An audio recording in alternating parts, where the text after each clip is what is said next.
Hello, FLORA family. Welcome to our Q&A. Thank you guys for waiting. I'm so sorry I'm a few minutes late.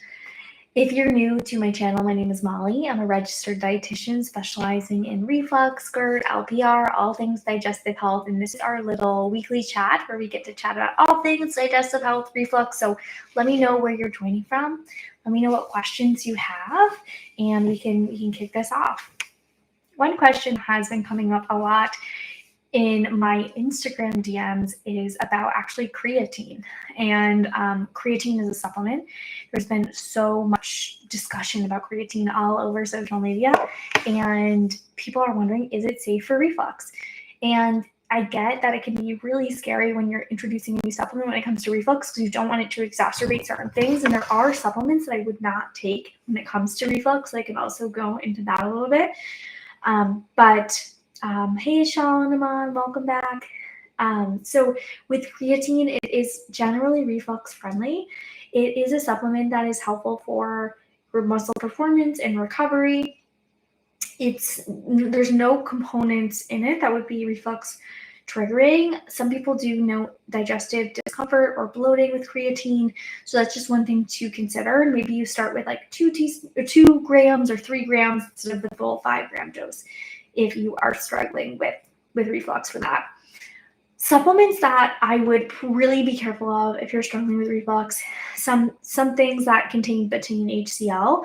Sometimes people find this helpful, but if you have esophagitis, if you have gastritis, I would be really careful with things with betaine HCl because you have to really use this under the guidance of a qualified healthcare professional.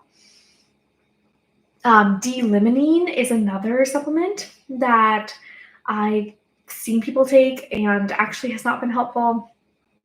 Oh, hi Yoon. Thank you so much for helping us all with the reflux. On average, how should slippery elm and DGL chewables be taken? So it really does depend on the person how much to take of these herbs and supplements. That's why we always personalize herbs and supplements in a one-on-one consultation. But in general, DGL and slippery elm are typically best on an emptier stomach. One of the reasons for this is that slippery elm and DGL can bind to certain vitamins and minerals, so you don't want to take it too close to eating. So about like 30 to 60 minutes before a meal or about an hour after. Hey, Barbara from Pelletier, California. I'm usually in California too. Right now I'm in Massachusetts, but I'm often in San Francisco. I've been dealing with hiatal hernia, looking for natural treatment.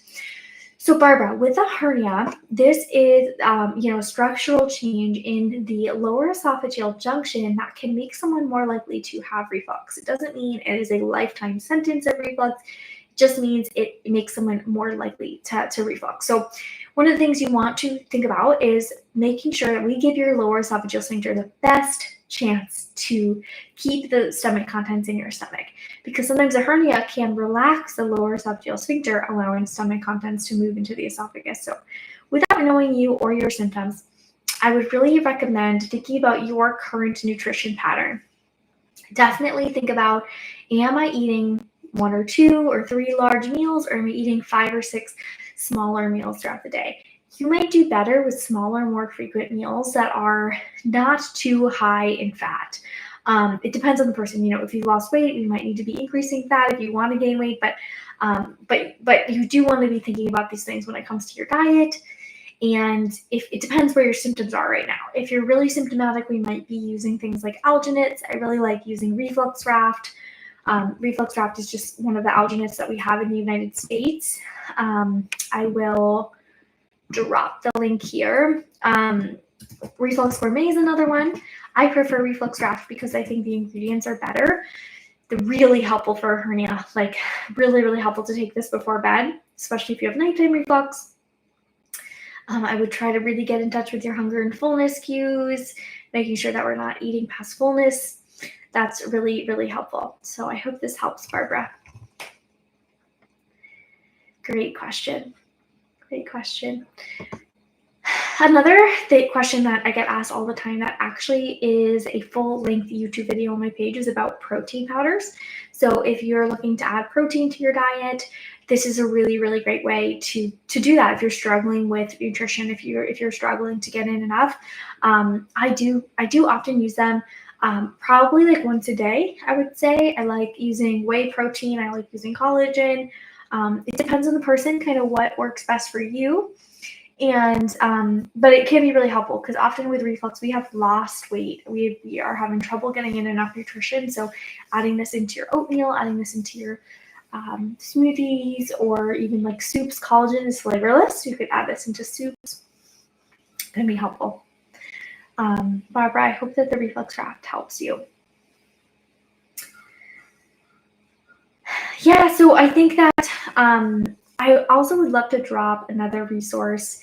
If you guys have not checked it out yet, my free 14-day reflux reset program, I'm going to drop that here. It's just a free 14-day program, as well as I have a free 3-day meal plan that I will drop down below. If you have not taken, oh yes, good, I think those links are working. If you've not taken advantage of these, I definitely recommend doing so.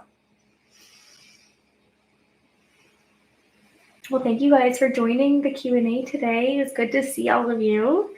We have one more question. I'm nervous about taking PPIs long term. What are your thoughts on starting a trial for short term? So yeah, I'm not a medical doctor, so I can't necessarily give expert opinion on the medication. I'm more of an expert on the holistic side of healing reflux. But what I will say is that PPIs can be helpful in the short term.